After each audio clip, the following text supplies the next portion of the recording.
এই ভাবি, সন্ধ্যাবেলা কিছু খাবি? আর না না মা, শোনো না, একটু আমার কাছে আসো, একটা আমার হেভি বুদ্ধি এসেছে। কি বলবি তাড়াতাড়ি বল, রান্না করতে যাবো তো। মা শোনো না, আমি প্ল্যান করে নিয়েছি যে আমি কি করব। মানে পড়াশোনাটা তো আমি করবোই, পড়াশোনা করে কলেজে যাব, ডিগ্রি নেব, কিন্তু তারপরে কি করবো সেটা আমি এখন প্ল্যান করে নিয়েছি। সেটা আমার প্ল্যান করার কি আছে, আমি তো জানি বিরাট বড় চাকরি করবি। আরে মা, আমি তো সেই জন্যই তোমাকে রাখলাম। ওই বিরাট বড় চাকরি ওইটা আমি করব না। বিরাট বড় চাকরি করবি না? তা কি করবি?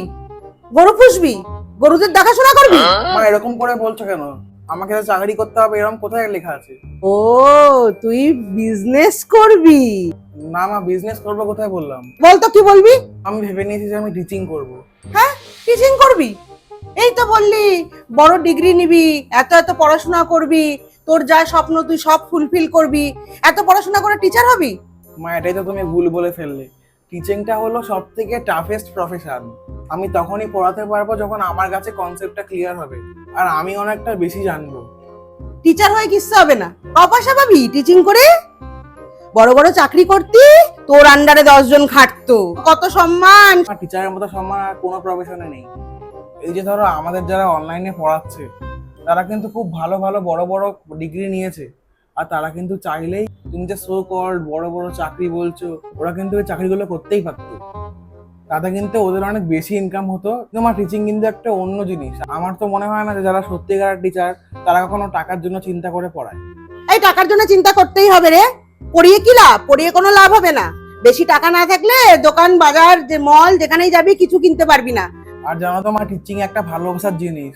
তাতে যদি আমি কমও ইনকাম করি না, তাও আমার একটা স্যাটিসফ্যাকশন থাকবে, কেন কি আমি টিচিংটা করতে চাই। আর টিচিং করা অত সোজা না, রেগুলার আমার টিচিং স্কিলটাকে ব্রাশ আপ করতে হবে।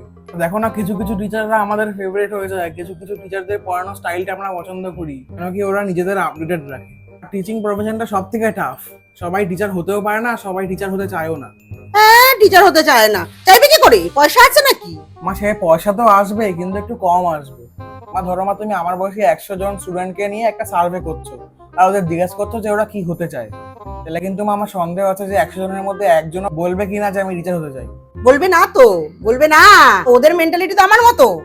মা তুমি যে এত কথা বললে, কিন্তু এটা কিন্তু মনে রাখো, যখন আমরা সাকসেসফুল হই তাহলে বাবা মার পরে আমরা কার পা ছুঁই? টিচারদের। সে তুই টিচারদের পাছো না, তোকে টিচারদের পাছুতে তো আমি না করিনি। আর মা জানো, কারোর একজনের লাইফ তৈরি করে দেওয়া এইটা যে কি আনন্দ একজন টিচারই বুঝবে। কেননা আমার লাইফে আমার রেজাল্টের পেছনে অনেক টিচারদের অবদান আছে। টিচাররা যদি চায় বানাতেও পারে, টিচাররা যদি চায় ভাঙতেও পারে।